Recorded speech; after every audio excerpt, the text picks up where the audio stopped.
बिस्मिल्लाहिर्रहमानिर्रहीम। अस्सलाम वालेकुम डियर स्टूडेंट, आज का जो हमारा टॉपिक है वो अगला लेक्चर है चैप्टर नंबर 25 का, जिसमें हम इकोलॉजी की जो टर्म्स हैं वो डिस्कस कर रहे थे। अच्छा, अगली जो टर्म है वो बायोम्स हैं। बायोम बेसिकली काफ़ी सारे इकोसिस्टम अगर मिल जाएं तो बायोम्स बन जाता है, लेकिन सारी दुनिया के इकोसिस्टम के मिलने से बायोम्स नहीं बनते। ये बात थोड़ा सा जहन में रखेंगे कि बायोम्स काफ़ी सारे इकोसिस्टम के मिलने से बनता है, सारे इकोसिस्टम के मिलने से नहीं बनता। तो बायोम्स कब बनेगा? बेसिकली अगर आप इसकी डेफिनेशन, आप लोगों को फर्स्ट ईयर का टॉपिक याद हो लिविंग वर्ल्ड इन स्पेस, उसमें भी यहाँ एक डेफिनेशन थी बायोम्स की, the regional community determined by the climate, कि ऐसी कम्युनिटी जिसको क्लाइमेट की वजह से बनाया गया हो वो बायोम्स कहलाती। तो ऐसे वो सारे इकोसिस्टम जो एक क्लाइमेट के अंडर हैं, उन सारे इकोसिस्टम के मजमूए को हम क्या कहते हैं? बायोम्स कहते हैं। तो काफ़ी सारे मेजर टाइप ऑफ इकोसिस्टम, जब काफ़ी सारे इकोसिस्टम मिलते हैं that occupy a broad geographical distribution unit, तो एक बहुत बड़ा एरिया बन जाता है। लेकिन उस एरिया की सारों की क्लाइमेट आलमोस्ट क्या होनी चाहिए? एक जैसी होनी चाहिए। तो ये जो मजमुआ है काफ़ी सारे इकोसिस्टम का, इसको हम कहते हैं बायोम्स। जैसे फॉर एग्जांपल एक रीजन है गर्मी वाला, ठीक है, और इस रीजन में काफ़ी सारे इकोसिस्टम मौजूद हैं। कोई डिज़र्ट है, कोई माउंटेन्स है, या फ्रेश वाटर है, मैरीन वाटर है। अभी इनकी सारों की लाइफ ऑलमोस्ट ये गर्मी डिसाइड कर रही होती कि किस किस्म की लाइफ होनी चाहिए। तो ये जो काफ़ी सारे इकोसिस्टम जो इस गर्मी वाले इन्वायरमेंट में रहते हैं, तो ये पूरा जो एरिया है जिसमें काफ़ी सारे इकोसिस्टम है, तो ये बायोम्स कहलाता है। इसको डिटरमाइन किसने किया है? गर्मी ने डिटरमाइन किया। तो जब हम बायोम्स की करैक्टरिस्टिक को डिस्कस करते हैं तो बायोम्स कब बनता है, ठीक है, या बायोम्स में कौन कौन सी चीज़ें होती हैं? सबसे पहले अपने जहन में रखना है कि जब बायोम मुकम्मल तौर पे डेवलप हो जाता है उसमें क्लाइमेक्स कम्युनिटी बनना शुरू हो जाती है। अब क्लाइमेक्स कम्युनिटी क्या है? एक कम्युनिटी, एक चटियल मैदान है जहाँ एक कम्युनिटी बनना स्टार्ट हुई। अब आहिस्ता आहिस्ता इस कम्युनिटी की डेवलपमेंट शुरू हो जाती है। जब एक कम्युनिटी की डेवलपमेंट पीक लेवल पे पहुंच जाती है उसको हम क्या कहते हैं? ये क्लाइमेक्स कम्युनिटी बन गई है। तो बायोम्स में आम तौर पे क्लाइमेक्स कम्युनिटी मौजूद होती हैं। और एक और बात जो जहन में रखेंगे, जब क्लाइमेक्स कम्युनिटी बन जाती है, कम्युनिटी की पीक हासिल हो जाती है, तो उसका मतलब ये है कि उसमें हायर ऑर्गेनिज्म आ चुके होते हैं। अब हायर ऑर्गेनिज्म दो किस्म के हैं, एक प्लांट्स हैं, एक एनिमल्स हैं। यानी आप ये समझ लें कि एक बायोम में जब क्लाइमेक्स कम्युनिटी बन जाती है तो वहाँ काफ़ी सारे हायर ऑर्गेनिज्म आना शुरू होते हैं। हमेशा कम्युनिटी का बनना लोअर ऑर्गेनिज्म से स्टार्ट होता है। जो कम्युनिटी डेवलप होती है उसमें फिर उससे हायर लेवल के ऑर्गेनिज्म, उससे हायर लेवल के ऑर्गेनिज्म, उससे हायर लेवल के ऑर्गेनिज्म आ रहे होते हैं। जब कम्युनिटी मुकम्मल तौर पर डेवलप हो जाती है फिर उसमें सबसे हायर ऑर्गेनिज्म जैसे प्लांट और एनिमल आना शुरू हो जाते हैं। तो बायोम्स में चूँकि क्लाइमेक्स कम्युनिटीज़ मौजूद होती हैं, इस वजह से उनमें प्लांट और एनिमल की मौजूद होती है। और दूसरा, अब उस बायोम्स को चूँकि एक बहुत बड़े इन्वायरमेंटल फैक्टर्स ने बनाया है, जैसे यहाँ हमने गर्मी की बात की, तो इस वजह से वहाँ के जो ऑर्गेनिजम्स हैं उनके अंदर काफ़ी हद तक सिमिलैरिटीज़ भी पाई जाएंगी। कुछ करैक्टर ऐसे हैं जो सिमिलर होंगे, जैसे एक बहुत बड़ा करैक्टर है कि सब ऑर्गेनिज्म ने जो उस बायोम में मौजूद है उन्होंने गर्मी को बर्दाश्त करना है। और इस वजह से अगर हम प्लांट्स की बात करें जो क्लाइमेक्स कम्युनिटी में बायोम में डेवलप होते हैं, तो उनकी आम तौर पे एक ही जैसी नेचर होती है, uniform life of vegetation plant life को कहा जाता है। जैसे फर्स्ट चैप्टर नंबर 15 में भी हमने ज़ीरोफाइट को डिस्कस किया था। ज़ीरोफाइट वो प्लांट है जो बहुत ही ज़्यादा डिहाइड्रेशन वाले यानी गर्मी वाले इन्वायरमेंट में रह रहे होते हैं। अगर उनकी आप प्रॉपर्टीज़ देखते हैं तो उनमें काफ़ी सारी नेचर्स कॉमन होती हैं, काफ़ी सारी प्रॉपर्टीज़ कॉमन होती हैं। तो इस वजह से हम कहते हैं यूनिफॉर्म लाइफ ऑफ वेजिटेशन। और उसके एग्जांपल में अगर हम देखें तो खुश्की पर, टेरेस्ट्रियल का मतलब है जो खुश्की पर बायोम्स है उसमें डिज़र्ट बायोम आ जाता है, ग्रासलैंड बायोम्स आ जाते हैं, फॉरेस्ट बायोम। तो ये सारे एग्जांपल हैं टेरेस्ट्रियल बायोम्स। अगर सारी दुनिया के बायोम्स को इकट्ठा कर लिया जाए फिर हमारे पास प्लेनेटरी सिस्टम यानी ये कुर्रा अर्ज़ का जिस पे लिविंग ऑर्गेनिज्म रहते हैं वो पूरा सिस्टम बन जाता है। अब वो जो पूरा सिस्टम है कुर्रा अर्ज़ का जिस पे लिविंग ऑर्गेनिज्म रहते हैं वो फिर हमारा अगला लेवल आ जाता है जिसको हम कहते हैं ये बायोस्फीयर आ गया। तो बायोस्फीयर है क्या? जो ज़मीन है इसकी ऑर्गेनिज्म आमतौर पर इसकी सरफेस पे सबसे ज़्यादा पाए जाते हैं, और फिर सरफेस से ऊपर जो एटमॉस्फेयर है और सरफेस से नीचे थोड़ा सा, मुकम्मल तौर पे नहीं थोड़ा सा। तो ये जो हमारे पास रीजन है सारे ऑर्गेनिज्म इस रीजन के अंदर पाए जाते हैं। तो ज़मीन का वो हिस्सा चाहे वो एटमॉस्फेयर का हो, चाहे वो सरफेस के नीचे का हो, ये बायोस्फीयर कहलाता है जिसमें ऑर्गेनिज्म रहते हैं। तो हम बात करते हैं थिन लेयर ऑफ अर्थ, ज़मीन का। हालांकि अर्थ काफ़ी किलोमीटर नीचे तक है, अगर स्पेस में जाएं काफ़ी किलोमीटर ऊपर तक हमारी स्पेस है, लेकिन सिर्फ 8 से 10 किलोमीटर ऊपर, 8 से 10 किलोमीटर नीचे। तो ये जो एरिया है जिसमें ऑर्गेनिज्म एग्जिस्ट कर सकते हैं, बहुत नीचे नहीं एग्जिस्ट कर सकते, बहुत ऊपर नहीं एग्जिस्ट कर सकते, तो ये जो एरिया है इसको हम कहते हैं ये बायोस्फीयर है। ठीक है, तो जब बायोस्फीयर के अंदर जितने भी लिविंग ऑर्गेनिज्म है वो रहना शुरू करते हैं। अब बायोस्फीयर में मुख्तलिफ़ किस्म के इन्वायरमेंट हैं। अब हर इन्वायरमेंट में रहने वाले ऑर्गेनिज्म वो इन्वायरमेंट के लिहाज से अडॉप्टेड होते हैं। मतलब क्या है, अब गर्मी में रहने वाले जो इन्वायरमेंट, गर्मी का जो इन्वायरमेंट है उसमें जो गर्मी को बर्दाश्त करेंगे वही ऑर्गेनिज्म वहाँ रहेंगे, क्योंकि उनके अंदर एडॉप्टेशन मौजूद होती। यानी एक ऑर्गेनिज्म है जो गर्मी वाले इन्वायरमेंट में रह रहा है, तो वहाँ क्यों रह रहा है, क्योंकि वो उसके लिहाज से अडॉप्टेड है, उसके अंदर ऐसे सिस्टम है जो गर्मी को बर्दाश्त कर सके। अच्छा, ये बात तो समझ में आती है कि ऑर्गेनिज्म हमेशा इन्वायरमेंट के लिहाज से अडॉप्टेड होता है, कि उसने अपने आप को ढाला होता है इन्वायरमेंट के लिहाज से। लेकिन ये बात थोड़ी सी आप लोगों ने अच्छी तरह समझनी है कि बाज़ ऑर्गेनिज्म के अंदर ये सलाहियत है कि वो बायोस्फीयर की जो कंडीशन है या इन्वायरमेंट की फ़िज़िकल और केमिकल कंडीशन को चेंज कर सकता है। ऑर्गेनिज्म बाज़ दफ़ा इन्वायरमेंट की कंडीशन को भी चेंज कर सकते हैं। ये बिल्कुल सिंपल सा कॉन्सेप्ट है। जैसे एक चटियल मैदान है, तो यहाँ कंडीशन हमेशा क्या होंगी, हार्श, सख्त किस्म का यहाँ इन्वायरमेंट मौजूद होगा। लेकिन हम यहाँ अगर प्लांटेशन कर दें, काफ़ी सारे प्लांट लगा दें, तो इन प्लांट की वजह से यहाँ का जो इन्वायरमेंट वो क्या होना शुरू हो जाएगा, नॉर्मलाइज होना शुरू हो जाएगा। और जब इन्वायरमेंट यहाँ नॉर्मल होगा तो मुख्तलिफ़ किस्म के ऑर्गेनिज्म इस रीजन में आके रहना शुरू होगा। अब क्या किया, प्लांट ने इस इन्वायरमेंट को मॉडिफाई किया, फिज़िकली भी केमिकली भी।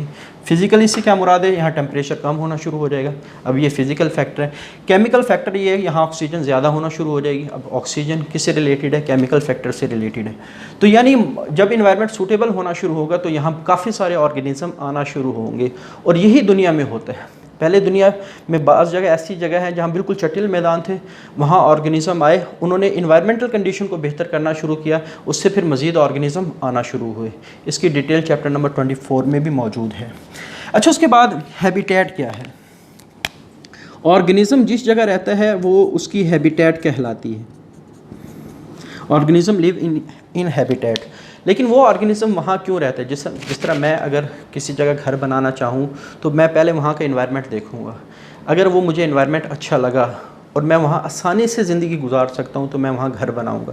तो इसी तरह जब ऑर्गेनिज्म एक इन्वायरमेंट में आता है और उसको वो फिर इन्वायरमेंट को देखना शुरू करता है, और जब उसको सारे इन्वायरमेंटल फैक्टर सूटेबल नज़र आते हैं, आसान नज़र आते हैं, तो वहाँ वो रहना शुरू कर देते हैं। तो हैबिटेट बनती कहाँ है, जहाँ सारे इन्वायरमेंटल फैक्टर बहुत आसान हो ऑर्गेनिज्म के लिए। तो ये बात लिखी हुई, an organism respond to environmental factor.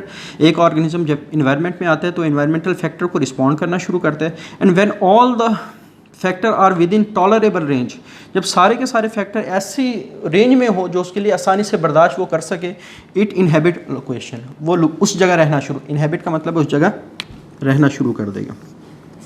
तो actual location where organism live is called as habitat. तो वो जगह जहाँ ऑर्गेनिज्म रहते हैं उसको हैबिटेट कहते हैं। उसके बाद जो अगली टर्म है वो है निश। सबसे पहले देखना यह है कि इस निश को इस्तेमाल कब किया गया, यूज़ ऑफ टर्म। एक साइंटिस्ट है जिसका नाम 1917 के अंदर जोसेफ ग्रीनेल, अमेरिकन ऑर्निथोलॉजिस्ट था। ऑर्निथोलॉजी ये बायोलॉजी की ब्रांच है जिसमें बर्ड्स को स्टडी किया। तो अमेरिका का रहने वाला जोसेफ ग्रीनेल 1917, ये तीनों बातें इंपॉर्टेंट हैं कि किस साइंटिस्ट ने कब और किस जगह का रहने वाला। तो इसने सबसे पहले निश की जो टर्म है वो इस्तेमाल की इकोलॉजी के अंदर। अच्छा, इसने जो टर्म इस्तेमाल की थी उसके मुताबिक ये बिल्कुल निश हैबिटेट की तरह ही इसने इसको डिस्कस किया। हैबिटेट में क्या, एक ऑर्गेनिज्म जहाँ उसको इन्वायरमेंट अच्छा मिलता है वहाँ वो रहना शुरू करते हैं, वो उसकी क्या बन जाती, हैबिटेट बन जाती। तो अकॉर्डिंग टू ग्रेनेल निश भी ऑलमोस्ट उसी तरह का कॉन्सेप्ट देती है। इसने क्या कहा, अल्टीमेट डिस्ट्रीब्यूशनल यूनिट। इसने क्या, ज़मीन के एक ऐसा इलाका जहाँ एक ऑर्गेनिज्म कैद हो जाता है, वो इस इलाके से बाहर नहीं निकल सकता। अब उसने फिर लॉजिक बताई, वो बाहर क्यों नहीं निकल सकता, क्योंकि उसके पास जो स्ट्रक्चर मौजूद है या उसके पास जो फंक्शन मौजूद हैं वो सिर्फ इस इन्वायरमेंट के लिए सूटेबल है। बाहर वो जाएगा, इन्वायरमेंटल अगर उसको सूटेबल ना मिला तो उसकी क्या हो जाएगी, डेथ हो जाएगी। तो यानी उसके अंदर जो महदूद किस्म के स्ट्रक्चर है, फंक्शन है, उसने मजबूर किया ऑर्गेनिज्म को वो इस रीजन में आके रहे। तो निश एक ऐसा ज़मीन का टुकड़ा है जिसमें एक ऑर्गेनिज़म कैद हो जाता है। वजह क्या है? क्योंकि उस जगह के लिहाज से तो उसके पास स्ट्रक्चर भी मौजूद है, उस जगह के लिहाज से उसके पास फंक्शन भी मौजूद है, लेकिन उससे बाहर निकलने के बाद वो ज़िंदा नहीं रह सकता। वजह क्या है? कि उस जो दूसरा इन्वायरमेंट है उससे रिलेटेड ना उसके पास स्ट्रक्चर मौजूद है, ना उसके पास फंक्शन मौजूद है। तो निश को डिफ़ाइन हम कैसे करेंगे कि ultimate distributional unit in which species रिस्टेंट, ज़मीन का वो टुकड़ा जिसमें एक स्पीशी कैद हो जाती है due to limitation of its physical structure and physiology, क्योंकि उसके पास जो स्ट्रक्चर मौजूद है, उसके पास जो फंक्शन फिजियोलॉजी फंक्शन मौजूद है, वो इस यूनिट के लिए ही बनाएगी। ये बिल्कुल सिंपल सी एग्जांपल है, जैसे मछली है, उसके पास गिल्स मौजूद हैं और उसका जो रेस्पिरेटरी सिस्टम है वो गिल्स के लिहाज से डेवलप है, फंक्शन भी और स्ट्रक्चर भी। अब ये दोनों है, ये पानी से तो सांस ले सकता है, हवा से सांस नहीं ले सकता। उसको आप हवा में लेके आए वो उसकी डेथ हो जाएगी। तो यानी उसके गिल्स की वजह से उसने, अब वो मजबूर है कि वो पानी वाले इकोसिस्टम के अंदर रहे। लेकिन जब एक साइंटिस्ट आया चार्ल्स एल्टन, उसने निश के कॉन्सेप्ट को ही थोड़ा सा चेंज कर दिया। उसने कहा कि एक ऑर्गेनिज्म अपनी कम्युनिटी में जो किरदार रोल प्ले करता है वो उसकी निश कहलाती है। तो बेसिक रोल इन कम्युनिटी कि एक ऑर्गेनिज्म का कम्युनिटी में जो रोल है कि व्हाट इट डज़, कि वो क्या करता है अपनी कम्युनिटी के लिए या अपनी कम्युनिटी में रह के क्या करता है, और इसके जो रिलेशनशिप है दूसरे ऑर्गेनिज्म के साथ, अपने फूड के साथ, इन सारी चीज़ों के मजमूए को उसकी निश कहलाती है। यानी इन सिंपल वर्ड, यानी अगर हम समरी बयान करें तो एक ऑर्गेनिज्म का जो ऑक्यूपेशन है, एक ऑर्गेनिज्म की जो जॉब है, एक ऑर्गेनिज्म का जो प्रोफेशन है, यानी पूरी स्पीशी की बात करते हैं ऑर्गेनिज्म की नहीं, स्पीशी की जो ऑक्यूपेशन है, स्पीशी की जो जॉब है, स्पीशी का जो प्रोफेशन है, वो उसकी क्या कहलाते हैं? निश कहलाते हैं। अच्छा, उसके बाद जब हम बात करते हैं इकोसिस्टम में रोल्स की, इकोसिस्टम हमेशा उस वक्त बनता है जब एक कम्युनिटी उसके अंदर मौजूद हो। तो कम्युनिटी और नॉन लिविंग इन्वायरमेंट को मिला के क्या बन जाता है? इकोसिस्टम बन जाता है। इकोसिस्टम को आप, अगर मैं एग्जांपल से आपको समझाना चाहूँ तो एक ऑफ़िस की तरह है। जैसे ऑफ़िस में मुख्तलिफ़ लोग काम करते हैं, कोई क्लर्क होता है, कोई अकाउंटेंट होता है, कोई सीईओ होता है, कोई मैनेजर होते हैं, और सारों की मुख्तलिफ़ किस्म की जॉब्स होती हैं, ठीक है। इसी तरह एक ऑफ़िस में अगर हम एक अकाउंटेंट को उठाएँ, अब उस अकाउंटेंट का ताल्लुक क्लर्क के साथ भी है काम के लिए, उसका ताल्लुक सीईओ के साथ भी है, मैनेजर के साथ भी है, मार्केटिंग मैनेजर के साथ भी है, सेल मैनेजर के साथ भी है, वो मुख्तलिफ़ अफराद के साथ कनेक्टेड है। लेकिन साथ के साथ वो जो अकाउंटेंट है उसका दफ्तर में मौजूद जो चीज़ें हैं उनके साथ भी उसका ताल्लुक है। कंप्यूटर के साथ भी होगा, हो सकता है मोबाइल के साथ भी होगा, हो सकता है फैंस के साथ भी हो, एसी के साथ भी हो, लाइट्स के साथ भी हो। अब जो चीज़ें मौजूद हैं ऑफिस के अंदर, वो बेजान चीज़ों से भी कनेक्टेड है, वो वहाँ के मौजूद जो अफराद हैं उनके साथ भी कनेक्टेड है। तो बिल्कुल इसी तरह जब हम एक इकोसिस्टम को एक ऑफिस की तरह लें तो वहाँ मुख्तलिफ़ ऑर्गेनिज़म रह रहे हैं जो मुख्तलिफ़ काम कर रहे हैं और वो उस अपने काम के लिए मशहूर हैं। जैसे कुछ प्रोड्यूसर्स हैं, खुराक बनाते हैं, कुछ कंज्यूमर हैं जो प्रोड्यूसर को खाते हैं, कुछ डेड ऑर्गेनिज्म को खाते हैं, वो डिकम्पोजर्स हैं। अब ये सारे ऑर्गेनिज्म अपने कम्युनिटी के दूसरे लिविंग ऑर्गेनिज्म के साथ भी कनेक्टेड हैं और जो इन्वायरमेंट है जो नॉन लिविंग है उसके साथ भी कनेक्टेड है। अगर हम इस दफ्तर में से एक आदमी को उठाएँ, जैसे मैंने कहा अकाउंटेंट, अब मैंने एक शख्स की प्रोफेशन की बात की, फिर हम उस शख्स को उठा के अगर हम बात करें कि इसका बिहेवियर कैसा है, ये दूसरों के साथ इंटरेक्शन कैसे करता है, उसके बाद तो ये बन जाते हैं एलिमेंट ऑफ निश, कि एक ऑर्गेनिज्म या एक स्पीशी के जो रोल्स हैं एक कम्युनिटी के अंदर वो उसके एलिमेंट्स ऑफ निश कहलाते हैं। जैसे सबसे पहला रोल तो ये है उसका प्रोफेशन क्या है, प्रीडेटर, प्रे, कंपटीटर, प्रोड्यूसर, ये मुख्तलिफ़ किस्म के प्रोफेशन हो सकते हैं किसी भी स्पीशी के। फिर उस स्पीशी का दूसरे ऑर्गेनिज्म के साथ बिहेवियर कैसा है, उस स्पीशी का दूसरे ऑर्गेनिज्म के साथ इंटरेक्शन कैसा है, म्यूचुअलिज्म है, कंपटीशन है, प्रीडेशन है, कमेंसलिज्म है, ये सारे इंटरेक्शन है। तो जब हम उस एक स्पीशी का मुख्तलिफ ऑर्गेनिज्म के साथ जो ताल्लुक़ है उसको डिस्कस कर रहे हैं तो वो बायोलॉजिकल एलिमेंट्स कहलाते हैं। लेकिन जिस तरह मैंने कहा कि एक ऑफिस में मौजूद एक शख्स सिर्फ अफराद के साथ कनेक्टेड नहीं होता, बल्कि वहाँ उसको बेहतर अंदाज में काम करने के लिए सूटेबल नॉन लिविंग इन्वायरमेंट भी चाहिए। लाइट अच्छी हो, एसी लगा हो, उसके बाद कंप्यूटर अच्छा हो, ये सारी चीज़ें अगर उसको आउट क्लास मिलेंगी तो ऑटोमेटिकली वो फंक्शन या रोल भी सही तरह प्ले कर सकेगा। तो इसी तरह जब हम फिज़िकल फैक्टर की बात करते हैं तो ये वो फैक्टर हैं जो किसी ऑर्गेनिज्म को रोल प्ले करने में क्या कर रहे होते हैं, हेल्प आउट कर रहे होते हैं। इस वजह से हम इनको भी डिस्कस करते हैं। जैसे रेंज ऑफ टेम्परेचर, टेम्परेचर ज़्यादा कम हो तो ऑटोमेटिकली मुश्किल होगा काम करना। नेचर ऑफ ह्यूमिडिटी, ह्यूमिडिटी भी इफेक्ट कर रही होती है। पीएच, जो सॉइल की पीएच आपको पता है काफ़ी सारी लाइफ सॉइल की पीएच की वजह से इफेक्टेड होती है, वाटर की पीएच की वजह। तो ये सारे फैक्टर हैं जो एक ऑर्गेनिज्म को रोल प्ले करने में हेल्प कर रहे होते हैं। अगर ये सूटेबल है तो वो रोल अच्छी तरह प्ले करेगा, अगर वो सूटेबल नहीं है तो वो रोल।